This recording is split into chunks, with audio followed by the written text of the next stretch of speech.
और मेरे साथ है अंशु जी, इधर आइए आप भी हैं, अनिष्का जी और कौशल जी। इन लोगों ने जो आज ये अवार्ड फंक्शन किया है ना, रेडियंट डायमंड अचीवर्स अवार्ड्स 2024, ये इतना खूबसूरत, इतना शानदार अवार्ड फंक्शन हुआ है कि जिसका कुछ कह, हर फील्ड से यहाँ पर लोग आए थे जिन्होंने अपने हर हर फील्ड में जिन्होंने अपने अपने हुनर दिखाए हैं, अपना कर्तव्य दिखाया है, संघर्ष किया है, उन सारे लोगों को अवार्ड दिया गया। और मैं समझता हूँ कि अवार्ड्स हम लोगों के लिए एक बूस्टर जैसा होता है, क्योंकि मैं खुद एक कलाकार हूँ। जब मैं कुछ करता हूँ तो उसका जो मुझे इनाम मिलता है वो मेरा इनाम मेरा खून बढ़ाता है और मेरा कुछ और जज्बा कुछ कर दिखाने का, जैसा कि इन लोगों का चलो ये हमारा स्लोगन चल रहा है, जज्बा कुछ कर दिखाने का, ये एक बहुत बड़ी ताकत बनता है हमारे लिए। तो मैं कुशल जी को बहुत बहुत बधाई देना चाहूँगा, उन्होंने ये प्रोग्राम किया है और जैसे कि आपने खुद भी देखा है कि कितना अच्छा रहा ये प्रोग्राम। तो I wish all the best और अंशु जी और इसका जी और कौशल जी के लिए, और इनके लिए मैं इनको बधाई के बाद रहना चाहिए, बधाई के बाद रहे, ये ऐसे ही आगे करते रहेंगे फ्यूचर में ऐसे ही। सर आप बहुत जगह जाते हैं, लेकिन खास तौर से दिल्ली में आके आपको कैसा लगता है कुछ? देखिए क्या है कि दिल्ली है दिलवाले, कहते हैं ना वो बात है, फिर राजधानी भी है और इतनी खूबसूरत दिल्ली सामने वाले दिन के। और मैं आपको बता रहा हूँ कहा तो थोड़ा सा सबसे ज़्यादा विजिट मैंने दिल्ली पे, सबसे ज़्यादा। मैंने जब कुछ भी नहीं था, मेरा इतना नाम भी नहीं था, जब मैं स्टेज किया था तो लोग ट्रेन से आया करते थे और यहाँ पे प्रगति मैदान में पूजा थिएटर में हम लोगों ने सेंटर में बहुत शोज, बेसिकली मैं थिएटर से हूँ तो हम थिएटर करने के लिए, तो दिल्ली से एक मेरा बहुत बड़ा रिश्ता है, हमेशा आते रहते हैं दिल्ली से और वो सिलसिला अभी तक चलेगा। Thank you very much. ऐसे सर इस प्रोग्राम के मनोबल को बढ़ाने के लिए आप ऐसे भी कुछ कहना चाहेंगे आप? ऑर्गेनाइज के लिए मैं तो अभी कहा और हमेशा कहते रहूँगा कि इतना वेल ऑर्गेनाइज प्रोग्राम था, वेरी वेल ऑर्गेनाइज, बहुत सही तरीके से हर चीज़ बिल्कुल अपने सिस्टम से, हर चीज़ अपने समय पर और बहुत खूबसूरती हुई।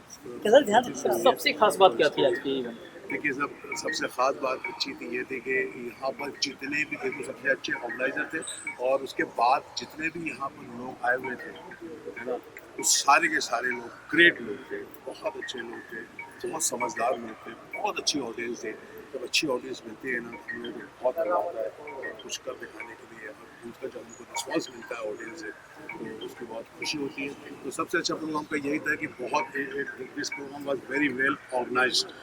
फ्रैंकली स्पीकिंग क्या होता है कि बहुत सारी जगह जैसे प्रोग्राम्स होते हैं ना तो कहीं ना कुछ कमियां निकल ही आती हैं, कितना भी करो, कितना भी इंतज़ाम करो। जैसा कि आपने सुना होगा कि एक लड़की वाला जो होता है बाप, वो अपने जब लड़की की शादी करता है तो हर तरह का इंतज़ाम करता है, हर तरह, लेकिन फिर भी वो कुछ भी कितना भी करे, कितना भी पैसा क्यों ना खर्च करे, कितनी भी अवभगत क्यों ना करे, कहीं ना कहीं लोग कमियाँ निकल। आपका नाम, लेकिन पिछले कुछ समय से बॉलीवुड में एक ग्रुप हावी हो गया है जो अपने हिसाब से कलाकारों को चुनता है, कला की अहमियत को दरकिनार करके अपने अपने खास खास आदमियों को मौका देता है। तो ऐसे में आप क्या मानते हैं कि कला का गला घोटा जा रहा है? देखिए कला का गला तो नहीं घोटा जा सकता कभी भी, कभी जो कलाकार होता है, मैं ये मानता हूँ कि जो कलाकार होता है और वाकई जो कलाकार होता है, तो ऐसे ग्रुप हैं आपके बारे में मानता हूँ, लेकिन ऐसे लोग भी हैं जो पार्टी होते हैं। ये मैं जिस जगह से आया था, मैं आपको हकीकत बता रहा हूँ, मतलब मेरी कोई जान पहचान नहीं, कुछ नहीं। मैं मध्य प्रदेश के एक छोटे से गांव से आता हूँ, मैं अभी नाम लूँगा तो आप कहोगे कहाँ है ये, जबकि है वो इसी हिंदुस्तान में, समझे। मैं एकदम इंटीरियर का आदिवासी क्षेत्र से आया हुआ, समझे। तो मैं एक ही बात मानता हूँ कि अगर आप में हुनर है, आप में अगर टैलेंट है, आप में अगर हौसला या हिम्मत है, पेशेंस है, तो आप जो भी क्षेत्र में होंगे आपको उसका अज मिलेगा, जरूर मिलेगा, उसका इनाम आपको मिलता ही मिलता है। इसलिए इन लोगों की परवाह नहीं करना चाहिए कि गुरुबाजी कर रहे हैं, ये कर रहे हैं, वो कर रहे हैं। अगर आप में कला है तो वो कला निकल के आएगी ही आएगी, चाहे कुछ हो। तो नेपोटिज्म का मुकाबला कैसे किया जा सकता है? अब उसका कुछ कोई वो नहीं है सर। नहीं चलो ठीक है, उनका वो ये है। भी सवाल जरूरी है। नहीं, नेपोटिज्म के बारे में जो बोल रहे हैं वो है, वो चलता रहेगा भाई। अभी मैं नेपोटिज्म के बारे में नेपोटिज्म के बारे में मैं इतना ही कहूँगा कि भैया जब कोई डॉक्टर का बेटा डॉक्टर बनता है, इंजीनियर का बेटा इंजीनियर बनता है, तो वहाँ क्यों नहीं बोलते कि कलाकार का बेटा भी कलाकार ही बनेगा। अब वो तो चाहेगा मेरा बेटा भी क्यों, मेरा भी इसी लाइन में, और अगर वो उस काबिल है तो, क्योंकि वो कैमरे के सामने आएगा तो सब फोन खुल जाएगा। कितना भी अच्छा आप किसी को नेपोटिज्म कर लो, किसी को भी वो कर लो, परिवार बातचीत जिसकी आप बात कर रहे हैं, आप कितने भी कर लो, जब तक उसमें टैलेंट नहीं होगा तो वो नहीं चल पाएगा भाई।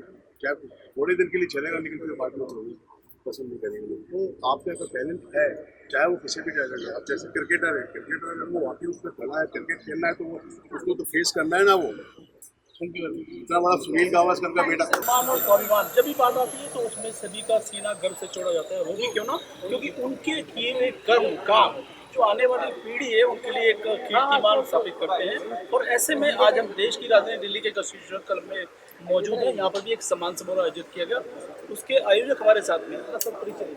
मेरा नाम दिनेश चोपड़ा है। आरसी पैकेजिंग ऑफ इंडस्ट्रीज मेरी कंपनी का नाम है और मैं चाह रहा हूँ कि बहुत जल्दी, पहले हम हाउस कीपिंग के अंदर थे तो अभी फार्मास्यूटिकल्स कंपनीज के लिए कुछ प्रोडक्ट्स लेके आ रहे हैं फार्मा के लिए, जो पुअर पेशेंट्स हैं जो मेडिसिन को नहीं खरीद पाते हैं, तो हॉस्पिटल्स के सामने मैं उनको वेरी इकोनॉमिकल रेट्स के ऊपर उनको अवेलेबल कराऊंगा। नंबर 2, हमने कोई भी डिस्ट्रीब्यूटर्स नहीं बना रहे हैं ताकि डिस्ट्रीब्यूटर का जो मार्जिन होता है वो उनको देना पड़ जाता है। तो हम चाह रहे हैं कि डायरेक्ट इंस्टीट्यूशनल और डायरेक्ट हॉस्पिटल्स को हम अपने प्रोडक्ट्स का सप्लाई दे पाएँ। जो 10 to 15% उनको दिया जाता है, 30 से 40% लेस के ऊपर हम इंस्टीट्यूट को प्रोडक्ट्स को अवेलेबल करा सकते हैं। आज जिस तरह से यहाँ पर मान सम्मान की प्रक्रिया चल रही है, बॉलीवुड के सितारे थे, उषा खान भी पहुंचे, तो आपको क्या लगता है कि ये जो सम्मान की प्रक्रिया है वो जिंदगी में कितना परिवर्तन लाता है? ये बहुत बड़ा परिवर्तन लाती है एक लाइफ के अंदर। आप मेरे सामने ही एक सबसे बड़ा कि मेरे को एक अवार्ड मिला और मुझे 5 देने का मौका मिल गया, इससे बड़ी तो कोई बात हो ही नहीं सकती है। और मैंने इस मंच के बारे में भी बहुत बड़ी बात ये बोली है कि दीपक की लो जलाए बिना अंधकार मिट सकता नहीं।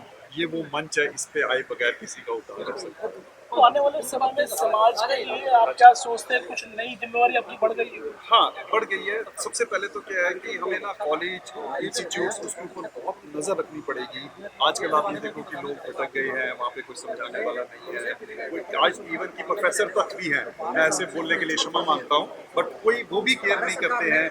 जैसे जैसे कोई अनुभवी लड़के हैं, उनको पढ़ाई के टाइम में उनको आगे ना करके उस लड़के को करते हैं जिनकी की जान पहचान है, उनको सबसे पहले हमारे को रोकना चाहिए। जो अच्छे अचीवमेंट हैं या जिनका शुरू से अवार्ड मिलते आ रहे हैं, उन लोगों को सबसे आगे करने का मौका देना चाहिए ताकि वो ऐसे ऐसे प्रोग्राम्स में अटेंड करें ताकि उनकी लाइफ आगे से आगे बढ़ सके। आयोजकों ने जो आपके लिए सम्मान किया, बहुत अच्छा सब उन्होंने दिया मेरे को। मैं ये कभी जिंदगी भर इनका एहसान रहूँगा कि जो कार्यक्रम कोई भी हो, चाहे शादी का हो, जागरण का हो, घर निर्माण का हो, या हो घर में किसी तीज त्योहार, उसमें हमेशा आयोजक के बारे में अगर पूछा जाए तो उसको सुध नहीं रहती कि कौन आया कौन गया और कार्यक्रम कैसा रहा। जब उससे पूछते हैं तो उसके चेहरे पे हवाइयाँ उठती हैं। आज भी एक कार्यक्रम हुआ देश की राजधानी दिल्ली में, और ये कॉन्स्टिट्यूशन क्लब में जिस तरह का आयोजन था वो मान सम्मान स्वाभिमान की बात थी। जो आयोजक है हमारे साथ में, आइए जानते हैं उनसे अपना परिचय। मेरा नाम कौशल है और मैं फाउंडर हूँ victory venture talent promotion team का। जी, आज जिस तरह की पर्सनालिटीज आपके कार्यक्रम में पहुंची हैं जिनको आपने सम्मानित किया, क्या क्या विशेषता रही? हमारे इस अचीवमेंट अवार्ड में हमारी जो कैटेगरीज रही हैं वो एजुकेशन रही है, हेल्थ केयर रही है, वो लाइफस्टाइल रही है, वो फिल्म इंडस्ट्री से भी हैं, वो फैशन इंडस्ट्री से भी हैं, वो अलग अलग इंडस्ट्री से रही हैं। आपके जो चीफ गेस्ट वो बॉलीवुड से थे, जाने माने उषा खान की जो छवि है क्या नाम है, काफी अच्छी छवि रही है। तो आपको क्या लगा कि उनके आने से कुछ कैसा लगा आज आपको? डेफिनेटली वो एक मंझे हुए एक्टर हैं, हम कह सकते हैं वो वन टेक आर्टिस्ट हैं। उन्होंने अपनी लाइफ में 150 से ज़्यादा मूवीज़ दी हैं और जिन्होंने हमारे अवार्ड में आके 4 चांद लगाए, और हम चाहते हैं कि वो ऐसे अवार्ड में हमारे अवार्ड में आते रहें। एक बार फिर से दोबारा नाम बताइएगा। मेरा नाम कौशल है। कौशल जी, जो आपने चुनाव किया उनको आपने सम्मानित कर दिया, उनमें क्या पोषण देखा आपने उनको सम्मानित करने का निर्णय किया? हमने उन लोगों की अचीवमेंट्स देखी, हम लोगों ने उनमें उनके सर्टिफिकेट्स देखे, हम लोगों ने उनके 5 साल का रिकॉर्ड देखा, उन्होंने 5 साल में और क्या क्या किया है, अपनी लाइफ के क्या क्या अचीवमेंट्स हैं, उन्होंने वो कहाँ काम करते हैं, ये सारी चीज़ें देखने के बावजूद एक एक प्रोफाइल पे हम लोगों ने कम से कम 1-1 घंटा स्पेंड किया, उनके प्रोफाइल्स देखे, तब जाके हम लोगों ने एक पार्टिसिपेंट को सेलेक्ट किया है। अधिकतर आरोप लगते हैं कि ये लेन देन का मामला होता है तब जाके अवार्ड मिलते हैं, लेकिन हाँ ऐसा मुझे तो नजर नहीं आया, लेकिन आप सच जानते हैं, सच क्या है जनता को जो नहीं, डेफिनेटली देखिए, अगर जहाँ लेन देन का मामला होता है, मगर फिर भी हम उस लेन देन के मामले में भी हमें एक प्रोफाइल की चेकिंग ज़रूरी होती है, तो दैट ये अचीवमेंट अवार्ड किसी गलत हाथों में ना चला जाए। जी, इस बार के जो अचीवर्स रहे हैं वो आज जो अपने परिवारों में जाएंगे, अपने समाज में जाएंगे, आपको क्या लगता है कि आपका जो मूल मंत्र है वो लेकर जाएंगे? डेफिनेटली हम लोगों के पास जो भी हमारे अवार्डीज हैं, हम लोगों की उनसे बातचीत होती रहती है। वो इतने उत्सुक थे इस अवार्ड में आने के लिए, और जिन्होंने हमें बताया कि इस अवार्ड को लेके हम अपने गांव में दिखाना चाहते हैं कि हमें इस अचीवमेंट के लिए अवार्ड मिला है। आपने ये भी बताया मंच पर कि आपको 1 साल लगा इसको तैयार करने में, और जो अपने अवार्डीज हैं वो चुनने में उसमें समय लगा। तो ये जो एहतियात बढ़ती है ये इसलिए बढ़ती है कि आपको लगे कि सही हाथों में अवार्ड जा रहा है। बिल्कुल बिल्कुल आप सही कह रहे हैं कि कोई भी अचीवमेंट किसी गलत हाथों में ना चला जाए, तो इसलिए हमने एहतियात किया। बहुत बहुत शुभकामनाएं, और उम्मीद है कि जल्दी से जल्दी आपका अगला अवार्ड होगा। तो ये थे आयोजक कौशल जी, जिन्होंने कौशल में पारंगत लोगों को ही सम्मानित करने का निर्णय लिया। नमस्कार, थैंक यू। दिल्ली की शाम हमेशा मशहूर रही है, और इस समय शाम का मौसम है। देश की राजधानी दिल्ली के कॉन्स्टिट्यूशन क्लब में हम लोग मौजूद हैं। अभी कुछ देर पहले ही एक सम्मान समारोह आयोजित किया गया, उसमें देश की काफ़ी जानी मानी हस्तियों को सम्मानित किया गया। ऐसे कार्यक्रम की आयोजिका हमारे साथ में है, लेकिन काले काले बादल भी आ रहे हैं क्योंकि सावन का महीना आने वाला है, और शायद हो सकता है कि कुछ समय बाद बरखा का भी यहाँ आगमन हो जाए। उससे पहले की बरखा है, सीधे सवाल करते हैं, परिचय दीजिए। मेरा नाम हनिष्का भी कौशल है। मैं विक्टी वेंचर टैलेंट प्रमोशन टीम की को फाउंडर हूँ, और मैं बाय प्रोफेशनली मैं numerologist, astrologer and vastu consultant हूँ। आज का जो प्रोग्राम रहा उसकी तैयारी कब से कर रहे थे? सर, आज का जो प्रोग्राम रहा, हम उसकी तैयारी, हमारी प्लानिंग 1 साल पहले से ही चल रही थी। उस पर हम आगे बढ़ नहीं पा रहे थे, just because of some reasons, या कुछ फैमिली प्रॉब्लम्स हो जाती है, बहुत सारी चीज़ें हो जाती है। तो हमारा जो 1 साल से प्लानिंग चल रही थी, हमारा पहले तो नाम डिसाइड नहीं हो पा रहा था। हमने नाम डिसाइड किया, अपने नाम को मैंने अपने न्यूमरोलॉजी के अकॉर्डिंग पूरा सेट किया कि हमें क्या जो हम नाम रख रहे हैं, क्या हमें इसमें सक्सेस मिलेगा कि नहीं। तो हमने उसे बहुत अच्छे तरीके से बहुत टाइम से नाम सेट कर रहे थे, तो फाइनली हमारा नाम सेट हुआ। फिर ये हमारी जो तैयारी जो स्टार्ट हुई है, हमारी 3 महीने से तैयारी चल रही है। जो आपने चयन किया कि इनको सम्मानित करना है, उसके लिए क्राइटेरिया क्या तय किया गया था? उसके लिए हमारे माइंड में बहुत सारी चीज़ें थी कि बहुत सारे लोग जुड़े हुए थे मेरे साथ, या मेरे नोन में भी थे। जो डॉक्टर्स आए थे वो मेरे क्लाइंट्स भी थे, तो वो मुझे अपने अचीवमेंट बताते थे। जो भी यहाँ पे जो मेरी क्लाइंट थी, डॉक्टर नविता आ रहे हैं, वो शी इज़ अ गायनेकोलॉजिस्ट। तो उनके हस्बैंड मतलब लाइक अपना हॉस्पिटल संभालने के साथ साथ वो मल्टी टैलेंटेड है, एंटरप्रेन्योर है। तो मुझे लगता था जब वो मुझसे बात करते थे, वो हर कदम पे अपना चलने के लिए पूछते थे कि क्या मैम मुझे अभी ये टाइम सही है, मुझे करना चाहिए या नहीं। तो मैंने उनको देखा कि नहीं, ये बहुत कुछ अचीव कर रहे हैं, बट उनकी अचीवमेंट को अवार्ड नहीं मिल रहा है। तो उनको अचीवमेंट को अवार्ड देने के लिए मैंने उनके आगे उनसे पूछा था, तो ही वॉज रेडी कि यस हनिष्का मैम, जो आप बोलोगे मैं आऊँ।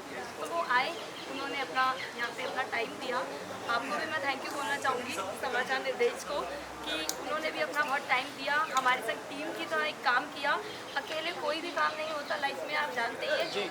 जब तक हम टीम के साथ नहीं करेंगे, 1 और 1 2 नहीं होते, 1 + 1 2 नहीं होते, 1 + 1 11। आपकी जितने भी अवार्डीज थे गरिमामयी फील्ड से थे, और अच्छी पर्सनैलिटी थे, जिन्होंने समाज के लिए अच्छे काम किए। साथ साथ जिन्होंने अवार्ड दिया, बॉलीवुड की सेलिब्रिटी मुश्ताक खान जी ने जिस तरह से अवार्ड दिए हैं, आपको क्या लगता है कि अवार्डीज आज कुछ नया अपने परिवार में जाकर शेयर करेंगे, समाज में कुछ शेयर करेंगे, उनको नया एक मोटिवेशन मिलेगा? यस, उनके लिए तो ये बहुत बड़ा अचीवमेंट था मुझे लगता है, और होना भी चाहिए था, क्योंकि उनको एक प्लेटफॉर्म मिला अपने आप को प्रूव करने के लिए। और मुश्ताक खान जी के बारे में कौन नहीं जानता, मुश्ताक खान जी के बारे में तो बेटा जानता है कि उन्होंने अपनी जर्नी, उन्होंने मुझे अभी बताया इंटरव्यू में कि मैंने अपनी जर्नी एक कहाँ से स्टार्ट करी, और वो कहाँ से स्टार्ट करके कहाँ गए। तो मुश्ताक खान जी जब कहाँ से कहाँ पहुँच सकते हैं, तो हम क्यों नहीं पहुँच सकते? जी, आप आज प्रोग्राम के बाद हमसे बातचीत कर रहे हैं, आपको क्या लगता है कि अगला प्रोग्राम की तैयारी अब कल से शुरू हो जाएगी? सर, अगले प्रोग्राम की तैयारी अभी कल से तो नहीं शुरू होगी।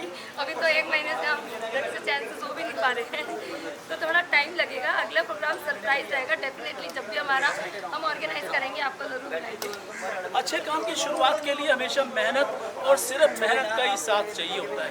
आज ये प्रोग्राम संपन्न हुआ है, लेकिन यहाँ पर पूर्ण विराम नहीं है, क्योंकि अगला भी प्रोग्राम तैयार करना है, और इससे ज़्यादा मेहनत के साथ में, इससे ज़्यादा पुरजोर तरीके से करना है। इन्हीं शुभकामनाओं के साथ आपसे इजाज़त चाहते हैं। नमस्कार। Thank you. नमस्कार, मैं डॉक्टर SD सेठी, समाचार निर्देश में आपका स्वागत है।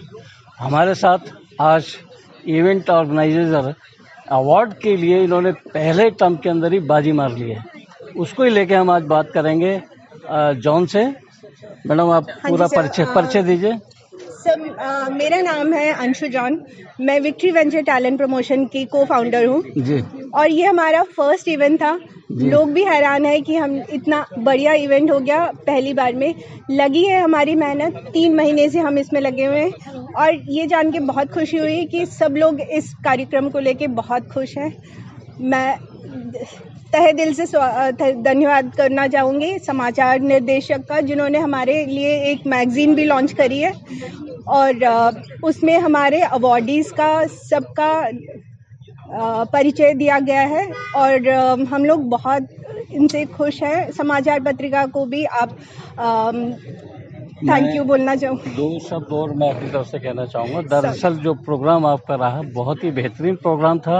हमने शुरू से लेकर आखिर तक जितने दर्शक बैठे थे, जितने ऑडी बैठे थे, उनको उठने का समय नहीं मिला। बहुत ही फंक्शन आपने अच्छा किया, टाइट फंक्शन था। पहले फंक्शन में आपने जो बाजी मारी उसके लिए बहुत बहुत शुक्रिया आपका। Thank you so much. Thank